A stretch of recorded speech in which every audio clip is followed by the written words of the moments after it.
All right, team. We're back on the topic of unloaded starts. Again, inspired by Nationals, but no, I'm just kidding. There was maybe one or maybe one. There wasn't a lot of this at Nationals, but I have seen plenty of local matches where we do unloaded starts, and people feel like if they have just the right technique, they will be able to gain so much time that they will win the match or win the stage or something like that. So like if it's a table start, I'll use this bench here so you can see it. We're actually going to focus on unloaded starts from the belt, but by the way, appendix or not, these are the same rules.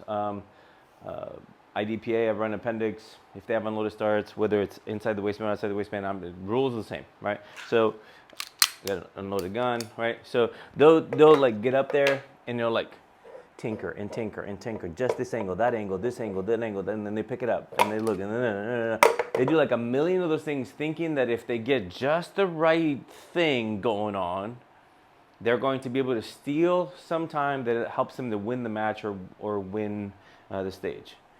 All right, you ready? I'm gonna give you a spoiler alert. It's irrelevant. Like when you have an unloaded start, which is something you're not going to have more than 5% of the time or something like that. It's like such a low number of times that happens. Your goal isn't to steal the time there. Steal the time from things that happen all the time in matches. Transitions. Great. Draw. Great. Reload. Great. Movement. Great. Like that stuff happens every stage all the time. That's the sport, right? Vision like from target to target, vision on the same target, like understanding confirmation levels. Let's focus our efforts on things that actually matter, not trying to be a tenth or 2/10 faster on this thing than the next guy and then lose 2/10 on every transition for the rest of the stage, right? This is gonna ruffle some feathers. Seriously though, guys, so why do I bring this up? Because I want you to have a very specific process. And I've talked about this similarly when I think we did some table unloaded starts. I think it was because we were working on some classifiers or whatever, but for me, for this, let's have 5 steps. I'm going to give you 5 steps to a consistent unloaded start so that you don't have to feel pressured. You don't have to rush, try, hurry, because that is what's going to create a real big problem for you is when you're rushing, you're trying, you're hurrying, you're doing all this extra stuff. You know what can happen? You're not going to win a match. I will say it again. You are not going to win a match or a stage just because you had a great unloaded start. At best, you'll be in the middle of the pack or towards the top of the pack, but that alone does not go at best. But that alone isn't going to win you anything. You know what it can do is completely tank your stage. If you rush, try, hurry, and you bump the reload or bump the load or throw the mag, or you're sitting there like stressed out and nothing is really working. That can happen. So as a risk manager, I want to be consistent over a long period of time. My goal is to perform over between 6 and 25 stages, which is what matches are, right? 6, 7 stages, 1-day match, local match, and then level 2 matches, probably 14 stages, and then like nationals will be like 20 some stages, right?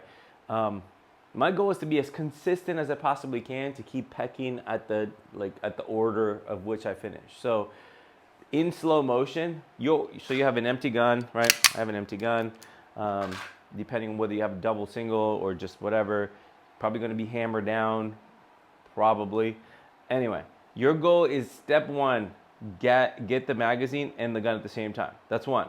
Step 2 is to actually find your reload spot where you normally would see a reload spot.